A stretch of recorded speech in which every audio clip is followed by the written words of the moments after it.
Hello friends,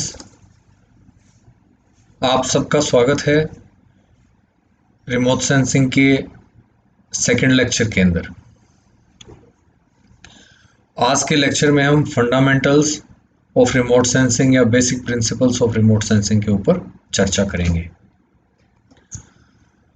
remote sensing के जो basic principles हैं या फंडामेंटल्स हैं, उनको जानने से पहले मैं चाहूँगा कि आप लोग बहुत ही लेमैन की लैंग्वेज में या जिस तरह से आम आदमी चीज़ों को समझता है उस तरह से समझ लीजिए कि रिमोट सेंसिंग क्या है। रिमोट सेंसिंग बिल्कुल कुछ वैसा ही है जैसा कि किसी कैमरे से आप फोटो लेते हैं। आप सभी के मोबाइल में आजकल सबके पास ऐसे मोबाइल हैं जिनके अंदर की कैमरा होता है और उससे आप फोटो ले सकते हैं।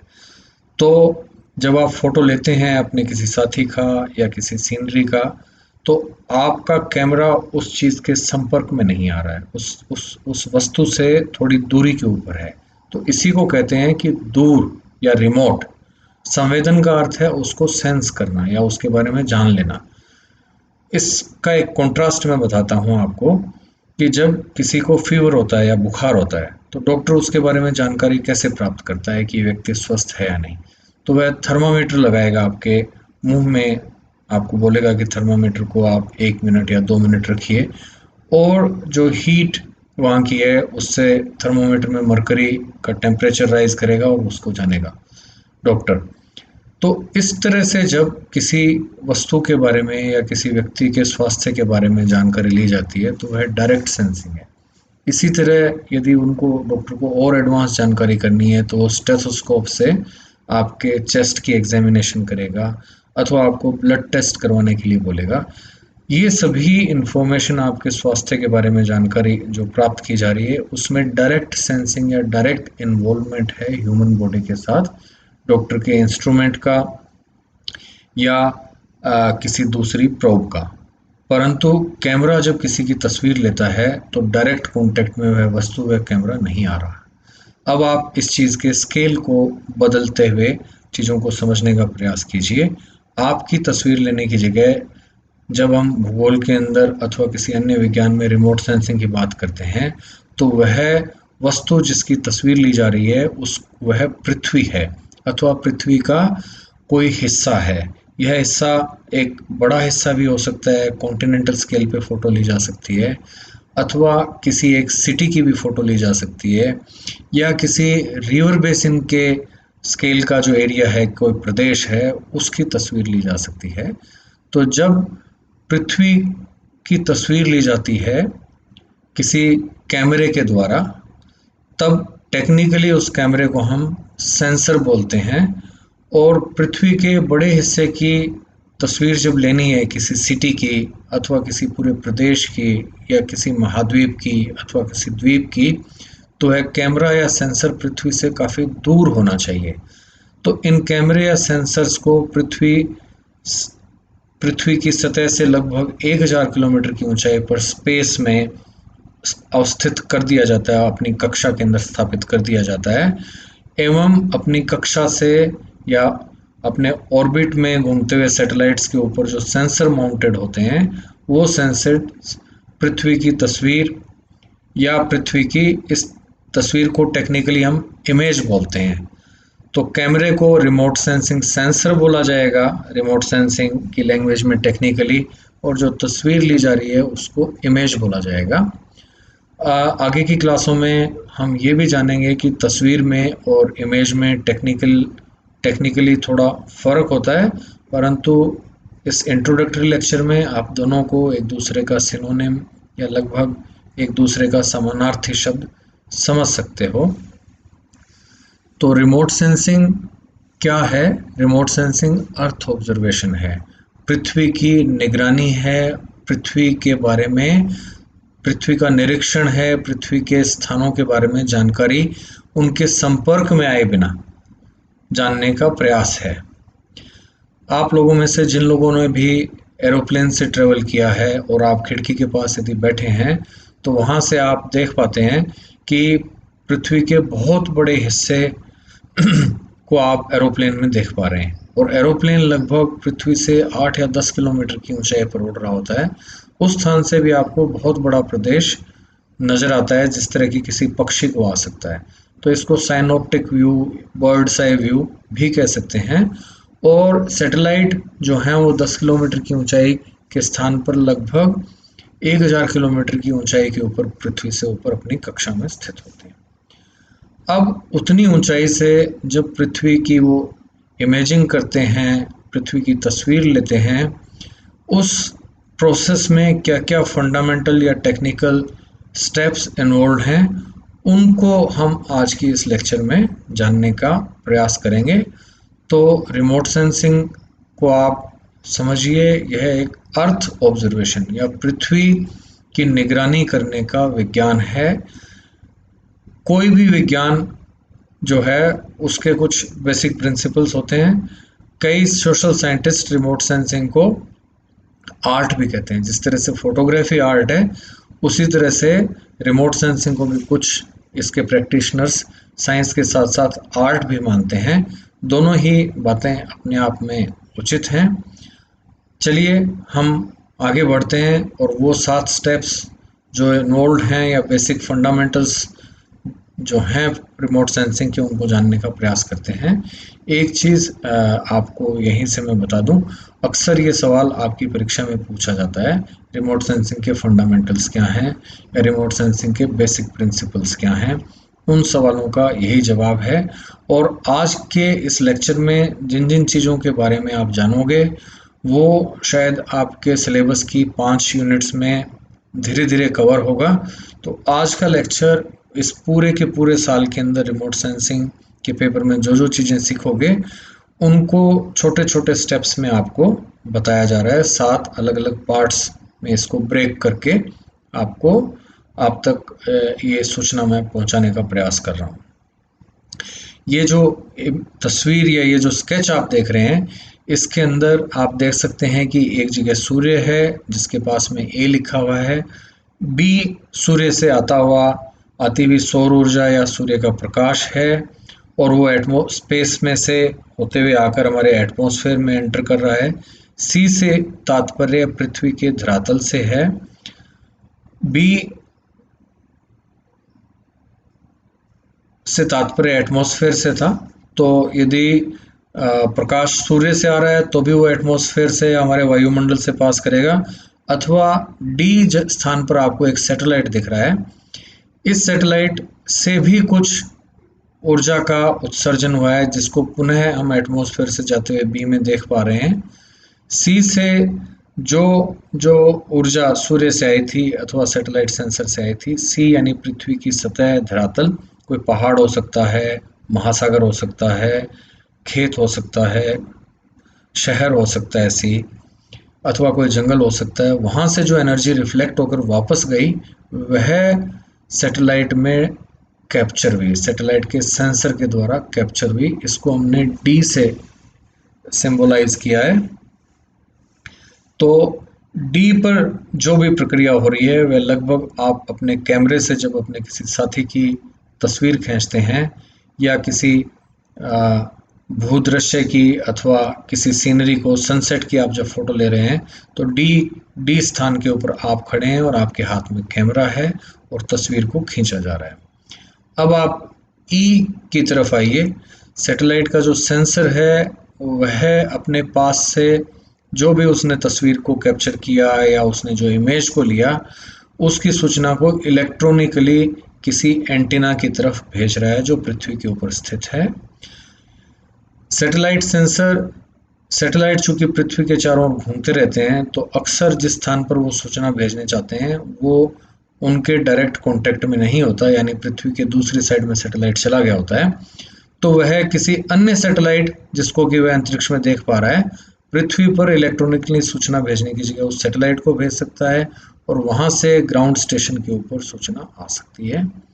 सूचना एक बार जब ग्राउंड स्टेशन के ऊपर आ जाएगी तो उसकी प्रोसेसिंग की जाएगी और उसको इमेज के फॉर्म में आपको दिया जाएगा। तो एफ सिंबल से हमने जो इमेज है उसको आपको जब अवेलेबल कराया जाता है या किसी साइंटिस्ट को अवेलेबल कराया जाता है, और वो साइंटिस्ट अपने कंप्यूटर में उस इमेज की डिजिटल प्रोसेसिंग करता है। उस प्रक्रिया को हमने एफ से सिंबलाइज किया है।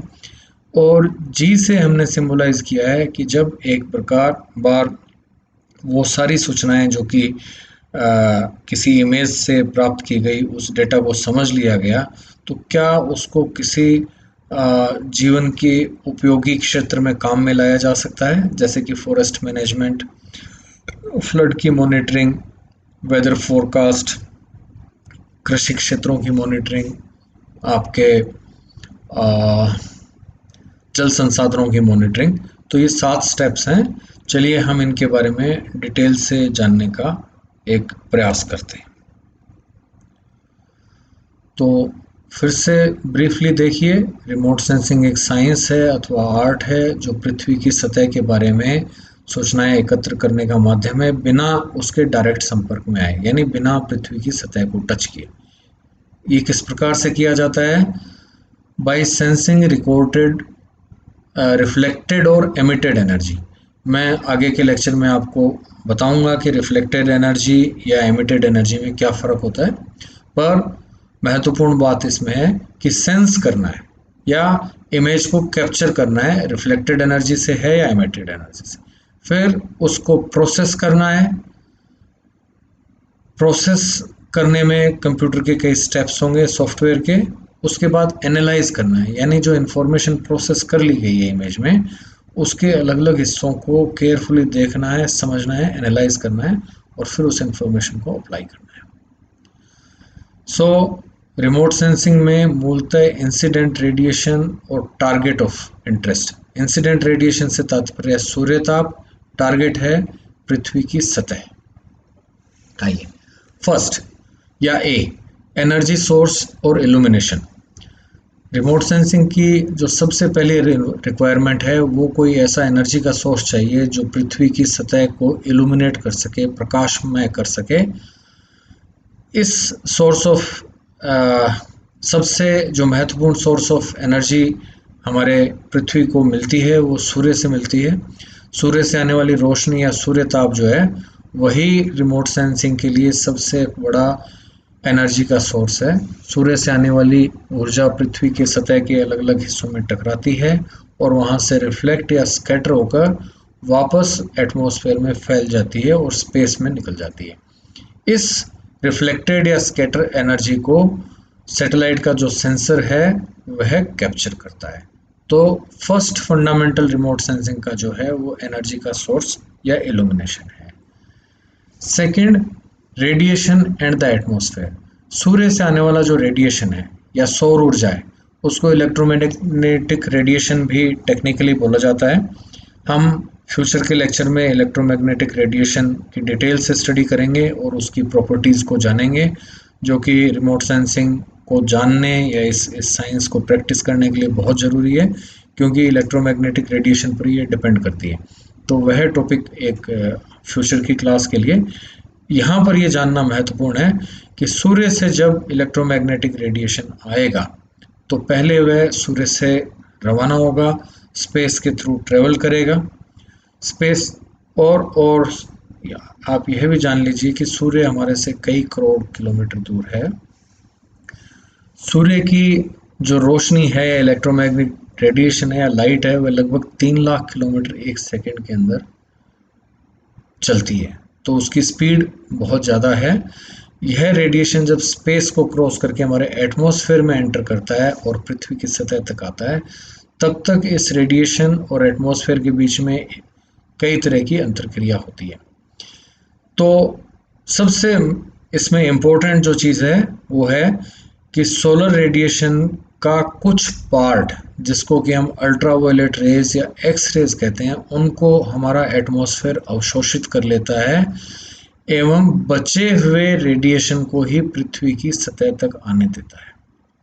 तो सोलर रेडिएशन या इलेक्ट्रोमैग्नेटिक रेडिएशन के एक पार्ट को एटमॉस्फेयर ने एब्जॉर्ब कर लिया। इसको हमने बी सिंबल से इस चित्र में आपको दिखाया है। ए रेडिएशन का सोर्स है, वह सोर्स सूर्य भी हो सकता है अथवा वह सैटेलाइट जो है उसका खुद का एनर्जी सोर्स हो सकता है। बी को हमने सिंबलाइज किया है उन सभी प्रोसेसेस से जो एटमॉस्फेयर में होंगी, यानी आने वाले रेडिएशन के किस किस पार्ट को हमारा एटमॉस्फेयर या एटमॉस्फेयर की गैसेस एब्जॉर्ब कर लेती हैं, वह पृथ्वी की सतह तक नहीं पहुंचने दे रही। सी सी है इंटरेक्शन विद टारगेट। टारगेट से क्या तात्पर्य है? टारगेट से तात्पर्य है कोई जंगल, टारगेट से तात्पर्य हो सकता है कोई लेक यानी झील, नदी, टारगेट से तात्पर्य हो सकता है खेत, टारगेट से तात्पर्य हो सकता है सिटीज, टारगेट से तात्पर्य हो सकता है एटमॉस्फेयर में। एटमॉस्फेयर में बहुत सी परिघटनाएं होती हैं, बादल हैं, साइक्लोन्स हैं, जो धूल भरी आंधियां हैं, ये सिस्टम जो है पृथ्वी के ऊपर हर समय एटमॉस्फेयर में एक्टिव होते हैं। तो ये टारगेट है। यहाँ पर हमारा टारगेट पृथ्वी की सतह के ऊपर वाले टारगेट से है, तो उसमें हम forest, lake, mountain, grassland, cities को मान सकते हैं। तो जब सोलर रेडिएशन या इलेक्ट्रोमैग्नेटिक रेडिएशन आके अर्थ के सरफेस को हिट करेगा, उसके साथ इंटरेक्ट करेगा, तो आने वाले रेडिएशन का कुछ पार्ट इस टारगेट के द्वारा अवशोषित कर लिया जाएगा, एब्जॉर्व कर लिया जाएगा, एवं इलेक्ट्रोमैग्नेटिक रेडिएशन के बचे हुए पार्ट को या सोलर रेडिएशन के उस बचे हुए पार्ट को जिसको अवशोषित नहीं किया गया है, वह टारगेट के द्वारा रिफ्लेक्ट कर दिया जाएगा। आप इसको समझिए, आपकी जब तस्वीर ली जा रही है उस समय सन की रोशनी आपके ऊपर आकर गिर रही है, कुछ रोशनी को आपकी स्किन ने, आपके क्लोथ्स ने एब्जॉर्व कर लिया है, बची हुई रोशनी को रिफ्लेक्ट कर दिया है। पेड़ आपको ग्रीन क्यों दिखते हैं? दिन के समय में पेड़ आपको ग्रीन या हरे इसलिए दिखते हैं कि ग्रीन लाइट को पेड़ों ने अधिक रिफ्लेक्ट किया है और उसको आपकी आंखें देख पा रही है, इसलिए आपको ट्रीज ग्रीन नजर आते हैं।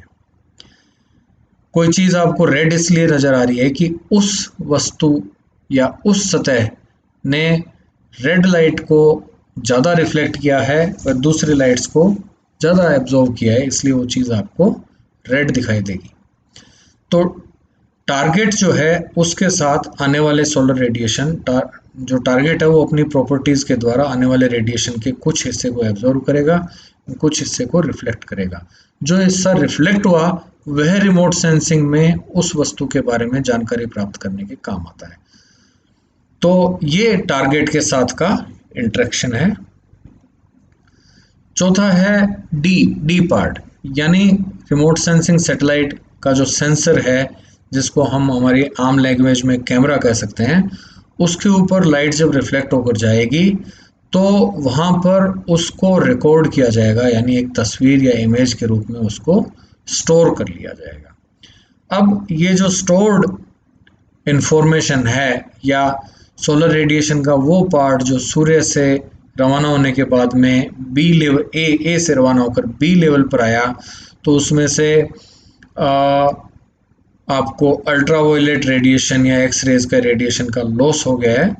फिर रेडिएशन का रिमेनिंग पार्ट टारगेट यानी सी के साथ इंटरेक्ट करता है, वहाँ पर भी कुछ पार्ट का एब्जॉर्प्शन है। उसके बाद में ये रिफ्लेक्ट होकर सैटेलाइट सेंसर तक पहुँचेगा। सैटेलाइट सेंसर तक जब जा रहा है तो वापस ये रेडिएशन एटमॉस्फेयर से निकल रहा है, फिर इसका कुछ पार्ट अवशोषित होगा एवं रिमेनिंग पार्ट रेडिएशन का सेंसर पर पहुँचेगा, जिसको रिकॉर्ड करके और फिर नेक्स्ट स्टेप में उसको समझने का प्रयास किया जाएगा, उसको इंटरप्रेट करने का प्रयास किया जाएगा और पृथ्वी की सतह के बारे में हम कुछ जानकारी उससे प्राप्त कर पाएंगे। तो अब हम आते हैं ई पार्ट के ऊपर। ई पार्ट से तात्पर्य है कि जब सोलर रेडिएशन का वो पार्ट जो पृथ्वी की सतह से या टारगेट से टकराकर सेंसर पर आ गया और सेंसर ने उसको रिकॉर्ड कर लिया है, रिसीव कर लिया है, इसके बाद सेंसर उसको ग्राउंड स्टेशन पर भेजेगा रिकॉर्डिंग के लिए, फर्दर प्रोसेसिंग के लिए। तो ग्राउंड स्टेशन पर यदि सैटेलाइट इस समय भारत के ऊपर से निकल रहा है, भारत की जो अंतरिक्ष एजेंसी है NRSA उसका सैटेलाइट है और उसने किसी इमेज को कैप्चर किया और तुरंत ही उस इमेज को वो डाउनलोड कर देगा ग्राउंड स्टेशन पर किसी जगह की तरफ। परंतु सैटेलाइट यदि अपनी कक्षा में घूमते हुए भारत से दूर चला गया है, अमेरिका के ऊपर है इस समय, तो वह उस इमेज को तुरंत ही भारत पर किसी ग्राउंड स्टेशन के पास सूचना नहीं भेज सकता, तो उसको वो अंतरिक्ष में किसी और सैटेलाइट के पास सूचना भेज भेज देगा एवं वहां से ग्राउंड स्टेशन के ऊपर उस इंफॉर्मेशन को भेजा जाएगा। तो ये पांचवा स्टेप है जिसको कह सकते हैं कि रिकॉर्डेड इमेज की, जो सैटेलाइट सेंसर ने इमेज को रिकॉर्ड किया है, उसको ग्राउंड स्टेशन पर फर्दर प्रोसेसिंग के लिए ट्रांसमिट कर देना। अब ग्राउंड स्टेशन पर जब इमेज या वो सूचना आ गई है, तो उस सूचना को किसी सीडी के ऊपर अथवा किसी फाइल के ऊपर स्टोर कर दिया जाएगा और सीडी के ऊपर स्टोर करके आपको सीडी की फॉर्म में वो इमेज उपलब्ध कराई जा सकती है, अथवा सैटेलाइट इमेज जो एजेंसीज कलेक्ट करती हैं वो अपने आर्काइव्स में उस इमेजरी को रख सकती हैं एवं आपको ऑनलाइन इंटरनेट के माध्यम से वो सूचना उपलब्ध करा सकते हैं। आज के समय में यूरोपियन स्पेस एजेंसी और अमेरिका की स्पेस एजेंसी जो कि नासा है, वो बहुत सी सैटेलाइट इमेजरीज आपको फ्रीली इंटरनेट के माध्यम से, आपको यदि आपको उनके साथ जाकर रजिस्टर करना होगा उनके वेबसाइट के ऊपर, वह आप उन सैटेलाइट इमेजेस को इंटरनेट के थ्रू एक्सेस कर सकते हैं, अपने साइंटिफिक प्रोजेक्ट्स के लिए उनको यूज़ कर सकते हैं।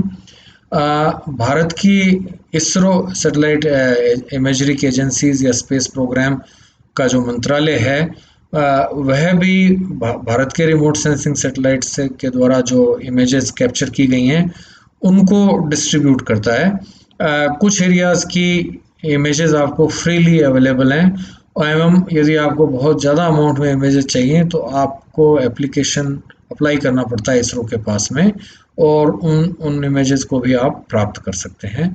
जब वो इमेजेस आपको प्राप्त हो जाएंगी तब आप उनकी अपने कंप्यूटर के सॉफ्टवेयर में अलग अलग डिजिटल माध्यमों से उनकी प्री प्रोसेसिंग करेंगे।